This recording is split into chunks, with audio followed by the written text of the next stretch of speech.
So for this problem, we're going to verify if this given vector, which has the value of 4, 2, and negative 6 is a linear combination of v1, v2, and v3. So the first step in verifying if the given vector in B, v equals to 4, 2, and negative 6 is a linear combination of v1, v2, and v3 is we're going to combine v1, v2, v3 be equal to um, the vec the given vectors the given vector in B and turn it into an augmented matrix. And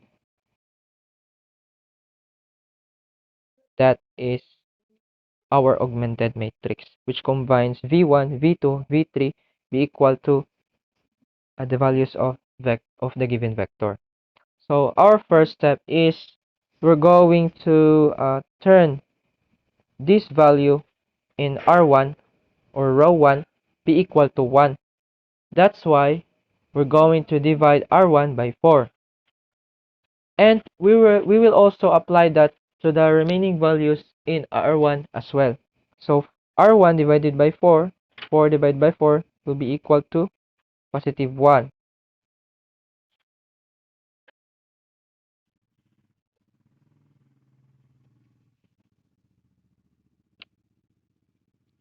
2 divided by 4 be equal to 1 half. Negative 2 divided by 4 will be equal to negative 1 half, and 4 divided by 4 be equal to 1.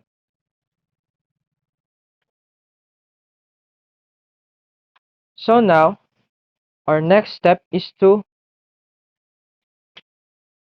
turn the remaining values of this column into 0. So how are we going to do that? So we're going to subtract R2, the value of R2, here is 2, minus 2 multiplied to the value of R1. So 2 minus 2 multiplied to 1 will be equal to 0. And we will also apply this guide as well to the remaining values in row 2 or R2, which turns all the values in row 2 into 0. And next is we're going to turn negative 3, which is a value in row 3 or R3, be equal to 0 also. And we're going to do that by adding R3 plus 3 multiplied to R1, which is equal to 0. And apply it also to the remaining values in row 3, which is negative 2 plus 3 multiplied to this one, which is a value in row 1, be equal to negative 1 half. 0 plus 3 multiplied to negative 1 half is equal to negative 3 halves. And negative 6 plus 3 multiplied to 1 is equal to negative 3.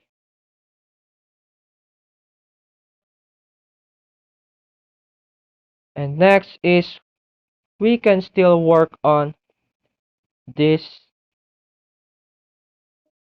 row because we have here negative 1 half, and we can still turn that into 1 by multiplying negative 2 to it and apply it as well on the remaining values of row 3, which result to this value 1, 3, and 6, because negative 1 half multiplied to negative 2 is equal to 1, negative 3 halves multiplied to negative 2 is equal to positive 3, negative 3 multiplied to negative 2 is positive 6. And we can also still work on row 1 because 1 half here can still be turned into 0 by using this guide, which says that R1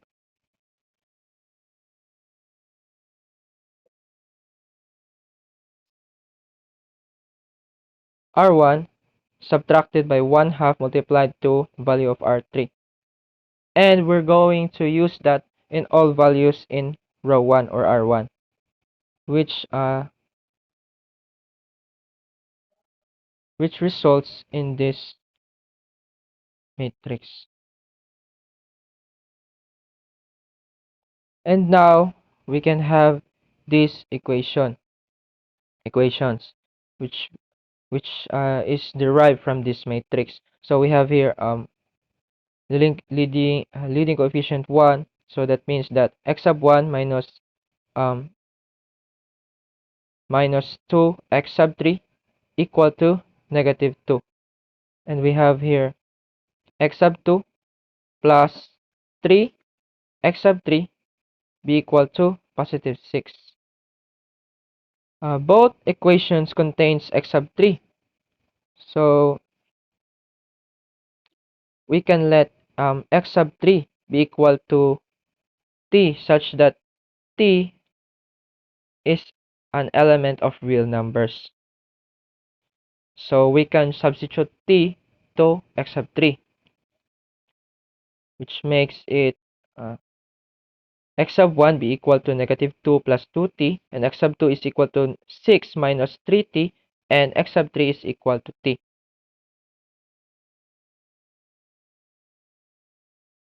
And because of that, we can now conclude that the given vector in v, b is equal to, which is equal to 4, 2, and negative 6, is a linear combination of v1, v2, and v3 because the system has infinitely many solutions. So what's the explanation of that? Suppose we can let t be uh, any real number which is equal to 0. So if t is equal to 0, then the value of x sub 1 is equal to negative 2, x sub 2 is equal to 6, and x sub 3 is equal to 0. So as in order to know if a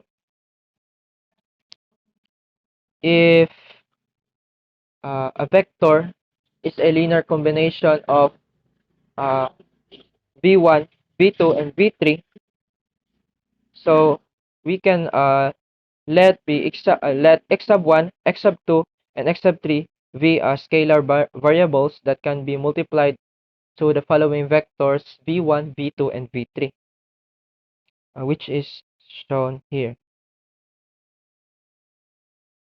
And it must be equal to the given vector that has the value of 4, 2, and negative 6. So we can just ignore 0 because that means that 0 as a scalar multiplied to values of v3 will be equal to 0, and adding that to the resulting values of v1 and v2 doesn't really affect our result. So we have here a negative 2, which is the value of x sub 1, and positive 6 as our scalars. And we can multiply that into the values of v1 and v2, which result to this one. We have here 2, negative 2 multiplied to 4 is negative 8, negative 2 multiplied to 2 is equal to negative 4, negative 2 multiplied to negative 3 is equal to positive 6, plus the result of multiplying 6 to the values of v2. So 6 times 2 is equal to 12, 6 times 1 is equal to 6, and 6 times negative 2 is equal to negative 12. So we're just going to add the following values here, and that results to the values in our given vector, which means that we can really conclude that the given vector, which is this one, is a linear combination of the following vectors v1, v2, and v3. That's all.